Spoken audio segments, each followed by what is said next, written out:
오늘 저는 여러분과 함께 고난받으신 예수님이라는 제목으로 은혜를 나누고자 합니다. 우리들이 이성과 경험을 너무나 아득히 뛰어넘는 사건에 부딪히게 되면 우리는 아연 실색하고 당황하게 되고 말문이 막히게 됩니다. 그리고 무슨 말로 그것을 표현해야 될지 알 수가 없습니다. 바로 지금부터 2600년 전에 이스라엘의 선지자 이사야가 경험한 경험이 바로 그것입니다. 왜냐하면 그가 하나님 앞에 기도하다가 하나님께서 그에게 너무나 장엄한 계시를 주셨습니다. 그 계시는 바로 하늘과 땅을 지으신 창조주 하나님이 사람으로 오시되 그것도 어린 아기로 오셔서 장성하여 인류를 구원하기 위해서 제물이 되셔서 십자가에 올라가셔 몸을 찢고 피를 흘렸어서 죽으실 것을 하나님이 보여주신 것입니다. 그래서 이사야가 그 사실을 보고 난 다음 너무나 놀라서 그는 외쳐 말하기를 우리의 전한 것을 누가 믿었느냐?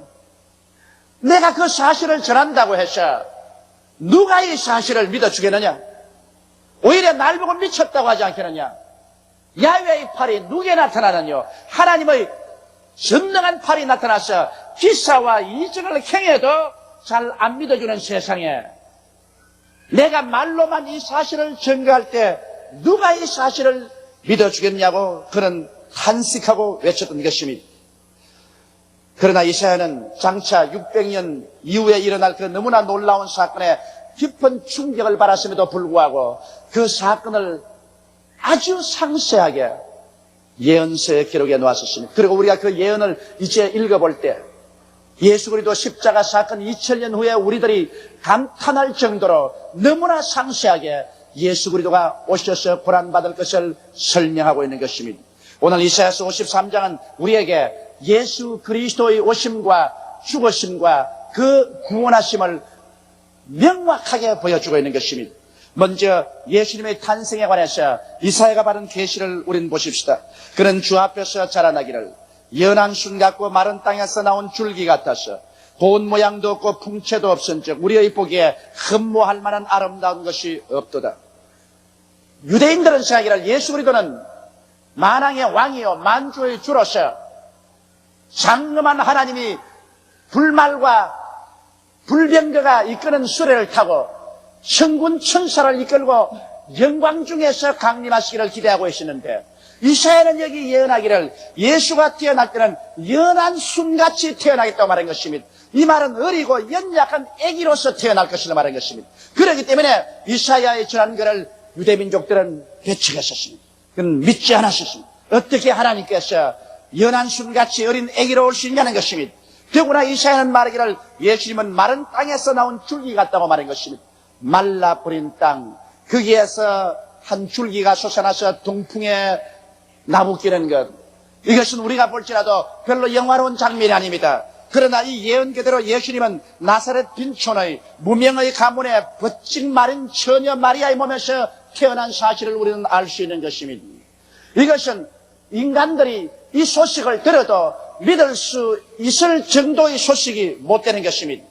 그렇기 때문에 성경은 여기 이사야가 말하기를 그리스도 예수의 태어난 것을 보니 고운 모양도 없고 풍채가 없으므로 흠모할 만한 아름다운 것이 없었다고 말했습니다. 어린 아기 예수를 바라보니 귀동자의 고음도 없고 옥동자의 늘씬함도 없었습니다. 그는 베들레헴의 버림받은 짐승의 우리에서 태어나서 강보에 사서 말구에 누워 있는데 사람들이 와서 그를 보니 그는 가장 보통 사람 중에 보통 사람이고 가장 평범한 어린애기로서 그에게 구세주가 된다는 특별한 아무런 영광스러움도 볼 수가 없었다는 것입니다. 그러므로 그는 외면으로 볼 때 가장 평범한 애기이기 때문에 흠모할 만한 아름다운 것이 없었습니다. 우리들 생각에는 아주 귀동자로 태어나고 옥동자로 태어나서 보는 사람마다 벌써 어린애기 때부터 야 이야말로 정말 다르구나 이렇게 감탄할 애기로 예수님이 태어나야 될 줄 알았는데 실상은 그리스도는 그렇게 태어나지 않았었습니다. 그러므로 아무도 그 애기로 태어난 예수 그리스도를 인정하지 않았었습니다. 그리고 이 성경은 예수 그리스도의 생애에 관해서 얼마나 소상하게 기록한지 모릅니다. 그런 멸시를 받아서 사람에게 실어버린 바 되었으며 간고를 많이 겪었으며 질고를 하는 자라 마치 사람들에게 얼굴을 가리우고 보지 않음을 받는 자 같아서 멸시를 당하였고 우리도 그를 귀히 여기지 아니하였도다. 이것이 바로 예수 그리스도의 생애였었습니다. 이것을 이사야가 이처럼 시적인 언어로 표시했던 것입니다. 그는 멸시를 받아서 인간 세계 속에 실어버린 바 된 삶을 살은 것입니다. 로마에게는 위험한 선동자로서 늘 감시의 대상이 되었습니다. 그 당시 이스라엘은 로마의 식민지로 했기 때문에 이스라엘 백성들이 종종 로마의 통치에 대결했습니다. 그러므로 예수께서 가는 곳마다 허다한 무리가 쫓아오므로 로마 사람들은 예수 그리스도는 위협의 존재였습니다. 그가 민중을 선동하여 봉기를 하지 않을까 싶어서 끊임없이 첩자를 보내어서 예수님의 뒤를 따르게 하고 예수 그리스도를 핍박했던 것입니다. 유대인들은 예수를 이단자로 배척했습니다. 왜냐하면 예수님께서는 하나님이 자기의 친아버지라고 말하고 자기가 하나님 아들이라고 말하며 유대인들은 예수 그리스도를 이단으로 취급하고 그를 멸시하고 천대했습니다. 그렇기 때문에 대제사장들이나 바리새 교인이나 사두개 교인들은 가는 곳마다 예수 그리스도에게 꼬투리를 잡고 그리스도를 핍박하고 올무에 걸려고 애를 썼습니다. 학자들은 예수 그리스도께서 정식 교육을 받지 않았다고 해서 율법사들은 예수를 무식한 자라고 해서 그를 경곤하고 멸시했었습니다. 또 귀족들은 예수 그리스도의 출신이 비천한 출신이다. 나사렛에서 무슨 선한 것이 나겠느냐고. 그래서 예수 그리스도의 출신 성분을 따져서 예수 그리스도와 함께 하려고 하지 않았었습니다. 또 부자들은 예수 그리스도는 불황하는 그렁뱅이로 취급을 했습니다. 왜냐하면 예수님은 정치 없이 이 도시에서 저 도시로 이 동네에서 저 동네로 다니면서 걸식하면서 복음을 전하기 때문에 예수 그리스도를 그들이 상대할 자로 생각하지를 않았었습니다. 그러므로 성경은 말씀하기를 예수님은 수많은 사람들에게 멸시를 당하고 그런 간고를 많이 겪었다고 말했습니다. 예수 그리스도의 삶이란 일생이 갓난 신고의 삶이었습니다. 일정한 거처가 없기 때문에 언제 편안하게 두 다리 뻗고 아랫목에서 벽에 베고 잠을 잘 수가 없었습니다. 그는 이 사랑방 저 사랑방 혹은 그것도 빌리지 못하면 산에 가서 돌로 베개를 하고 이슬을 맞으면서 주무셨습니다. 언제 맛있는 음식을 먹을 수가 있습니까? 뼈돌이 전도자로서 다니는 예수님께서 어찌 구미에 맞는 음식을 달라고 해서 먹을 수가 있었겠으며 언제 좋은 옷을 입고 한번 살아보았겠습니까? 그가 입은 것은 통으로 짠 옷밖에는 없었던 것입니다. 늘 떠돌아다니면서 고생을 하셨고 그는 가는 곳마다 핍박과 고난을 당하신 것입니다. 그러므로 예수님은 갓난 신고를 당할 대로 당하신 것입니다. 그러나 성경은 말씀하기를 그는 질고를 아는 자라고 말했습니다. 예수님은 가는 곳에 로마인은 환영하지 않고 유대인은 멸시하고 학자들은 천시하고 귀족들은 같이 하냐고 부자들은 그를 쫓았지만은 그러나 예수님을 따라오는 무리는 가난하고 병들고 소외되고 버림받고 고통당하는 사람은 구름대같이 예수님을 따라왔었습니다. 그러므로 예수님이야말로 진실로 가난한 자의 친구요 소외된 자의 벗이요 버림받은 자와 같이 하고 병든 자를 도와주는 의사였었습니다. 예수님께서는 진실로 질고를 알았었습니다. 예수님 가는 곳마다 병든 자가 있었고 오는 곳마다 병든 자가 있었습니다.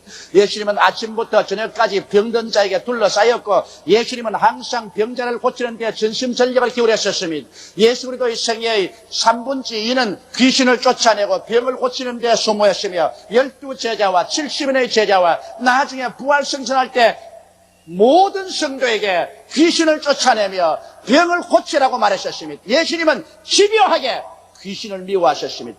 예수님은 집요하게 병을 미워하셨습니다. 그러므로 오늘날 예수 그리스도의 교회가 귀신을 쫓아내지 아니하고 병을 고치지 않는다면 진실로 예수 그리스도의 교회라고 우리는 칭할 수가 없는 것입니다. 오늘날 또 예수님은 우리 가운데 와 계십니다. 성경은 말씀하시기를 볼지어다 세상 끝날까지 내가 항상 너희와 같이 하라고 말씀하셨습니다. 너희 두세 사람이 내 이름으로 모인 곳에는 나도 너희 가운데 있겠다고 말씀하셨으므로 오늘 이 시간에 예수님은 성령으로 이 자리에 와서 계신 것입니다. 예수님은 우리의 질고를 알고 계십니다. 예수님은 그러므로 우리 마음의 고통과 육신의 질병과 생활의 질고를 고쳐서 우리를 치료해주고 정상적인 삶을 살게 하기를 원하시고 계신 것입니다. 예수님께서는 방랑전도자로서 인간이 경험할 수 있는 모든 멸시를 다 당하시고 하나님을 찾는 자들조차도 그를 알아보지 못하고 귀히 여기지 않았습니다. 이사야가 말하기를 우리도 그를 귀히 여기지 아니하였다. 하나님을 찾는 사람들조차도 예수 그리스도를 하나님의 아들로 인정하지 못하고 귀하게 여기지 아니었다고 말한 것입니다. 그러므로 그리도 일생이란 갓난 신고와 고통 가운데도 질고를 알고 병든 자들을 고쳐주는 사랑의 하나님이었습니다. 이러기 때문에 오늘날도 예수님은 가난한 자의 편에 서있습니다. 소외된 자의 편에 서있습니다. 버림받은 자의 편에 서있습니다. 병들어서 고생하는 자들의 편에 서있습니다. 그래서 저들을 주님께서 손잡고 이끌어서 영혼이 잘됨같이 범사에 잘되며 강건하고 생명을 얻되 넘치게 얻는 사람으로 만들려고 노력하고 계신 것입니다.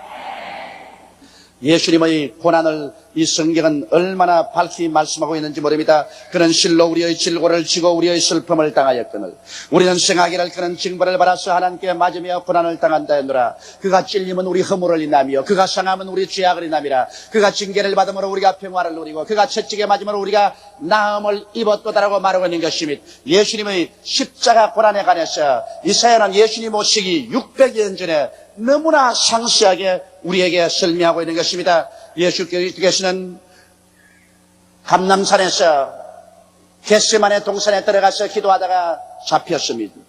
그러고 난 다음 그는 안나스와 가야바의 뜰에 끌려가서 물매를 맺었습니다. 사람들은 와서 주먹으로 그 얼굴을 때리고 수염을 뽑고 발길로 차고 침을 베었습니다.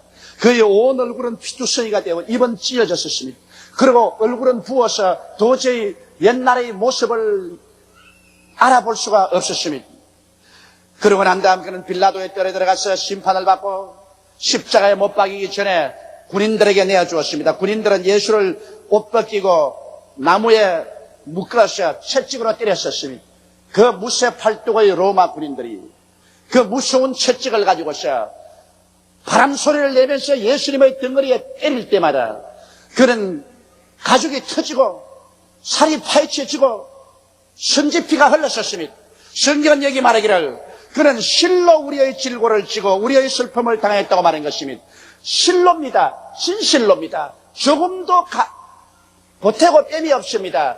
진짜로 그는 우리의 질고를 짊어지고 우리 슬픔을 당했다고 말한 것입니다. 이러므로 예수 그리스도는 종교 이상입니다. 철학 이상입니다. 그는 여러분과 나에게 와서 우리의 질병을 지고 우리 슬픔을 당하기 위해서 하는 것입니다. 우리 한국의 옛날 시에 보면 여보 저들거니 짐 벗어 나를 줘. 나는 젊었거니 돌인들 무거우랴. 늙기도 서러워라거든 짐을 조차 지실까 하는 시가 있습니다. 여러분 늙어서 무거운 짐을 지고 가는 것을 보고 젊은이가 그 짐을 내게 주시오. 내가 대신 내어주겠습니다 하는 시인 것입니다. 오늘날 우리 인생들이 질병을 걸머쥐고 슬픔을 당하고 인생을 살아갈 때 예수께서 오셔서 우리에게 그 질병의 짐을 벗어주시고 슬픔을 주님께서 맡아주시기 위해서 오셨다고 성경은 밝히 말하고 있는 것입니다. 그는 실로 우리의 질고를 지고 우리의 슬픔을 당했었습니다. 그러므로 예수께서 여러분과 나의 질병을 짊어지시고 여러분과 나를 질병에서 놓아주셨으며 또 예수님께서 여러분과 나의 슬픔을 대신 짊어졌었습니다. 인생을 살면서 슬픔을 맛보지 않은 사람이 누가 있습니까? 내 가슴을 찢게 하는 슬픔, 아무도 이해해 줄 수 없는 그 마음의 슬픔, 잠 못 이루는 그 밤에서 슬픔 가운데 몸부림친 사람이 얼마나 많습니까?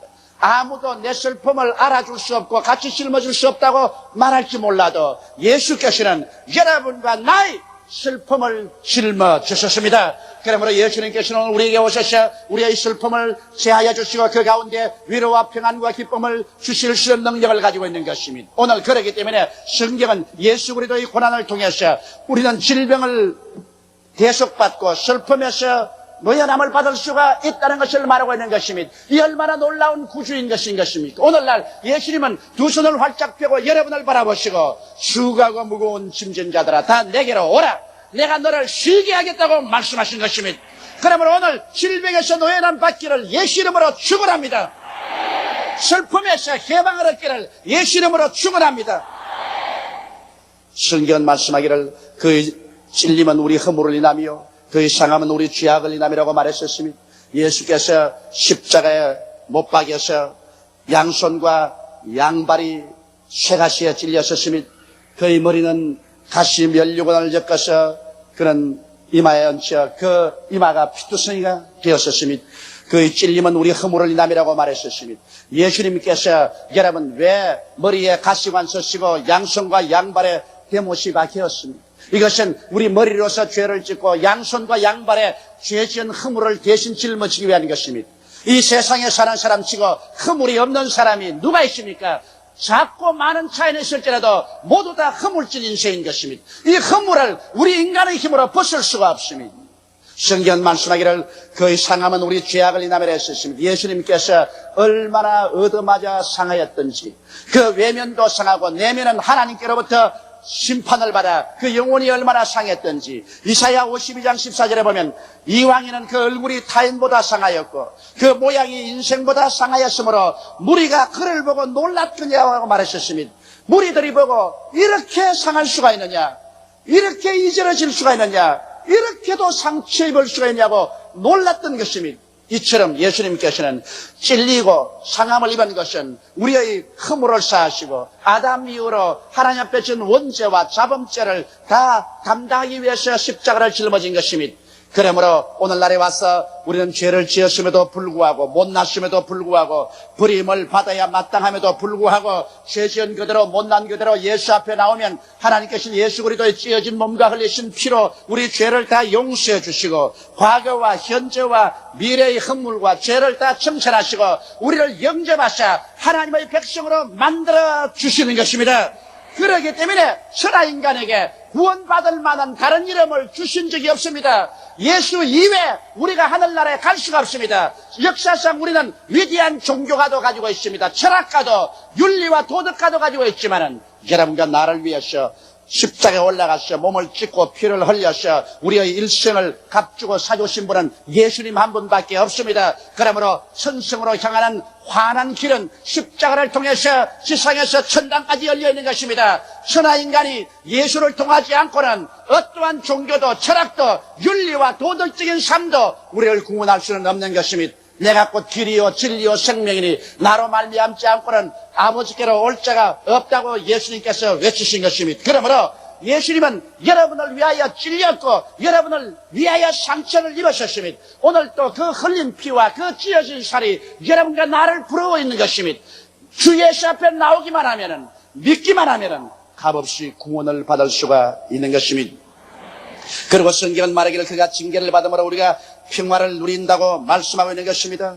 여러분, 아담과 하와가 하나님께 죄를 짓고 징계를 받아 에덴에서 쫓겨났습니다. 징계라는 것은 받으면 자격이 정지되고 쫓겨나는 것입니다. 아담과 하와 이후 인류는 하나님 앞에서 쫓겨났고 하나님의 자녀로서의 자격이 중지되고 가시와 응격기가 난 세상 속에서 우리는 피투성이가 되면서 살아왔었습니다.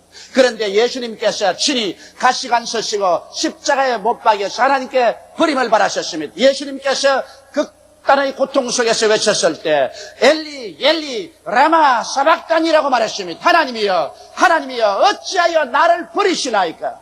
예수님은 철저하게 하나님 앞에 징계를 받아 버림을 당했습니다. 그것은 여러분과 나를 위해서 그렇게 버림당한 것입니다. 이러므로 예수 그리스도의 버림받음을 통해서 그 대가로 이제 여러분과 나는 하나님과 화목하게 되어서 그리스도를 통하여 하나님 품에 안기게 되고 예수님께서 저주를 받으심으로 우리는 율법의 저주에서 속량을 받게 된 것입니다. 그리스도께서 우리를 위하여 저주를 받은 받으사 율법의 저주에서 우리를 속량하였으니 이는 기록된 바 나무에 달린 자마다 저주 아래 있는 자라 하였습니다. 이는 그리스도 예수 안에서 아브라함의 복이 이방인에게 미치게 하고 믿음으로 말미암아 성령을 선물로 받게 하리 하심이라고 성경은 말씀하고 있는 것입니다. 이러므로 우리는 예수 그리스도의 징계받으심을 통해서 하나님 앞에 쫓겨나고 고난당하심을 통해서 우리는 하나님께 영접함을 받고 사랑을 받게 되고 예수 그리스도의 그 십자가 저주를 통해서 우리의 생활의 가시와 응격기에서 우리는 해방을 얻게 된 것입니다. 이 얼마나 놀라운 은혜입니까? 그리고 성경은 계속해서 말하기를 제가 채찍에 맞음으로 너희가 나음을 입었다고 말하고 있는 것입니다.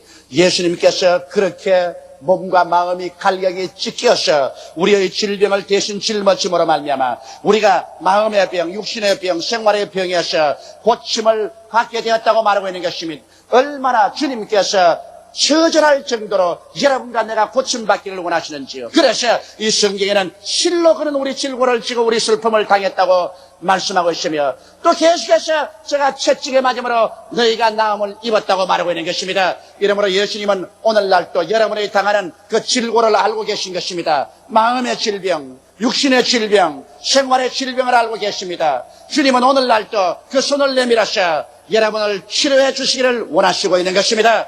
죄를 회개하고 예수께 나오기만 하면은 오늘날도 예수님은 그 강한 손과 편팔로 여러분과 나를 구출하기를 원하시는 것입니다. 성경은 더 나아가서 우리들의 실상과 대속의 은혜를 명명백백하게 말하고 있는 것입니다. 우리는 다 양 같아서 그릇 행하여 각기 제 길로 갔거늘 야훼께서는 우리 무리의 죄악을 그에게 담당시켰도다. 여러분, 내가 죄를 안 지었는데 억울하게 누명을 쓰고 죄의 값을 갖는다면 그 얼마나 가슴이 답답하겠습니까? 이 세상에 억울하게 누명을 덮으시고 고난당할 때처럼 마음에 고통스러운 것이 없습니다. 그런데 예수님은 죄를 알지도 못하신 자인 것입니다. 죄를 지으신 적도 없는 것입니다. 그럼에도 불구하고 우리 세상 사람 한 사람이 양같이 자기 멋대로 하나님의 명령을 버리고서 자행자재해서 죄를 지었는데 이 죄를 전부 하나님께서는 예수님에게 담당시겠다고 말한 것입니다. 예수님께서 십자가에 못 박혔을 때 예수님의 원수들이 예수님을 쳐다보고 말하고 말했습니까? 네가 하나님의 아들이거든 그 십자가에서 내려오라.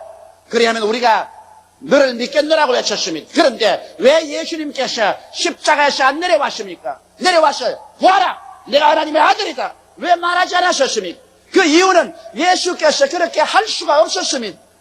그가 힘이 없어 못한 것이 아닙니다. 그런 12영이나 되는 천사를 명하여서 그를 십자가에서 내려오게 할 수가 있습니다. 그럼에도 불구하고 예수님은 내려오지 않았었습니다. 내려올 수 없었습니다. 왜? 예수께서 내려오시면 우리가 올라가야 됩니다. 예수께서 살아나면 우리가 죽어야 됩니다. 예수님이 고난을 피하시면 인류가 고난을 당해야 됩니다. 그러므로 예수님은 우리를 사랑하셔서 십자가에 우리 대속 제물이 되어 올라갔기 때문에 예수님은 내려올 수가 없었고 내려오기를 원치 않으셨습니다. 그래서 그는 자원에서 올라가서 몸이 찢어지고 심장에 피의 방울방울 다 흐를 때까지 몸부림을 치며 고통을 당하면서 하나님이 우리 죄를 대신 덮어 씌워준 것을 예수님은 그 자리에서 다 청산하고 말한 것입니다. 그러므로 예수 그리스도의 사랑이 얼마나 큽니까? 여러분이 예수 그리스도의 사랑을 배반하고는 이 우주 안에서 우리의 피할 곳은 없습니다. 오늘 사람들은 예수를 믿지 말고 내 주먹을 믿으라는 사람도 있고 예수 그리스도를 모욕하고 짓밟는 사람도 있지만은 그러나 우리는 반드시 하나님 앞에 서서 심판받을 날이 오는 것입니다. 하나님께서 이 큰 사랑을 베푸시고 예수께서 말할 수 없는 사랑과 은혜를 베풀었는데 이것을 배반하고 이것을 바길로 짓밟고 난 다음에 우리가 쓸 곳은 어디예요? 우리의 변명할 것은 무엇이겠습니까? 어디에서 우리가 피난처를 얻을 수 있습니까? 오직 하나님의 무서운 진노와 그 불타는 듯한 심판만이 그런 사람들 앞에 남아있을 것입니다. 사람은 존귀하나 깨닫지 못하면 멸망하는 짐승과 같습니다. 성경은 우리에게 말합니다. 내일 일을 자랑치 말라. 오늘 내게 어떠한 일이 일어날지 알지 못하느니라. 모든 인생은 풀과 같고 그 영화는 풀의 꽃과 같다. 풀은 시들고 꽃은 떨어지나 야훼의 말씀은 새시대로 있다고 말씀하신 것입니다. 이제 주님께서 이 땅에 오실 날은 우리 눈앞에 가까워오고 있는 것입니다. 주께서 인류 역사를 종결지으시고 주께서 구원받은 자를 다 모아서 눈물과 근심과 탄식과 이별하는 것이나 공하는 것이나 앓는 것이 없는 새하늘과 새 땅과 새 예루살렘으로 모을 때가 다가오는 것입니다. 구원을 받아 기름 부은 자는 주께서 호령과 전사장의 구함과 하나님의 나팔로 신의 하늘로 쫓아 강림하실 때 주 안에서 죽은 자들이 생명의 성령의 역사로 부활하고 남은 우리들이 다 변화받아서 그리스도의 능력으로 그리스도가 예비해서 하늘에서 공중으로 가져온 새 예루살렘으로 들어가게 될 것입니다. 그때 구원받지 못한 사람은 눈으로 그것을 볼 것입니다. 그리고 온 세계가 통곡하고 몸부림을 치며 땅을 치며 발부둥을 칠 것이지만은 이미 때는 늦고 말았을 것입니다. 추수는 끝나고 음동설한이 다가오고 심판의 기한이 왔습니다. 그날에는 이제 주여 주여 아무리 부르짖고 그 대문을 두들겨도 신랑 되신 예수님께서 나는 너를 도무지 알지 못하느니 악을 행하는 자여 떠나가라고 외치실 것입니다. 사람은 어느 누구를 불구하고 이 땅에 태어난 이상 하나님 심판대 앞에 서야 되는 것입니다. 예수는 바로 이 심판대 앞에 서서 처참하게 영과 육과 그 생명이 영원히 버림받고 불탈 것을 바라보시고 불쌍히 여기셔서 당신이 친히 인간의 죄악을 대신 짊어지고 십자가에 몸짓고 피를 흘리심으로 우리를 구원해 주신 것입니다. 지금도 예수님은 여러분과 나를 찾고 있습니다. 그 십자가의 고난을 통해서 그 손을 활짝 내밀고 찾고 있는 것입니다. 볼지어다 내가 문 밖에 서서 두드리는 누구든지 내 음성을 듣고 문을 열면 내가 그에게로 들어가 그와 더불어 먹고 그런 나와 더불어 먹으리라고 말씀하고 있는 것입니다. 지금은 회개할 때요, 지금은 예수 믿고 구원받을 때가 온 것입니다. 다 같이 고개 숙여 기도드리겠습니다. 전능하시고 거룩하신 우리 아버지 하나님이시여, 우리는 이 땅에 태어나서 살 동안 하나님을 배반하고 하나님의 은혜를 무시하고 또 구원받은 이후에도 예수 믿는 사람처럼 살지 못한 우리들이 아닙니까? 우리 아버지 하나님의 가슴에 못을 박고 그리스도의 상처에 우리가 더 고통을 가한 삶을 살지 않았었습니까? 얼마나 우리는 위선적인 삶을 살았으며 거짓된 삶을 살지 않았었습니까? 교회를 이용해서 우리는 스스로 잘 먹고 잘 입고 잘 살려고 할 때도 많고 교회를 이용해서 치부하려는 사람들도 있었습니다. 내 아버지 하나님이시여, 우리는 예수 그리스도의 눈에 눈물이 마르지 않게 만든 장본인들입니다. 하나님 아버지의 이 그리스도의 고난 주간에 우리 스스로 마음을 찢고 주님 십자가 앞에 서서 우리 자신을 통회하고 회개할 수 있도록 도와주시옵소서. 우리가 변화받을 수 있게 만들어 주시옵소서. 주님 오실 날이 가까워왔는데 입술로만 주여 주여 하고 행위로는 주를 배반하고 그에 관한 삶을 사는 위선자적 신앙을 하지 않게 도와주시옵소서. 그날에 주님께서 내가 너를 도무지 알지 못하느니 불의를 행하는 자야 나를 떠나가라는 호령을 받지 않게 도와주시옵소서. 아버지 하나님이시여, 우리가 진실되기를 원합니다. 오늘 보혜사 성령께서 바람같이 임하여 주셔서 우리의 마음문을 열어젖게 해주시고 주님 앞에 진실되게 만들어 주옵소서. 오 하나님 아버지여, 주님 앞에 진실되게 회개하고 진실로 예수를 믿고 참되게 우리 신앙생활하게 도와주시옵소서. 우리 주님께 받으려는 것보다 주님께 드리려고 하게 도와주시옵시고 주님께 기쁨을 구하는 것보다 주님을 기쁘시게 하려고 애쓰는 우리들이 되게 도와주시옵소서. 아버지 하나님이여, 오늘 이 시간 십자가 밑에서 그 험한 가시체 밑에서 우리의 마음을 살펴보게 도와주시옵시고 회개하고 자복하고 변화받게 도와주옵소서. 우리 주 예수님 이름으로 기도드리옵나이다. 아멘.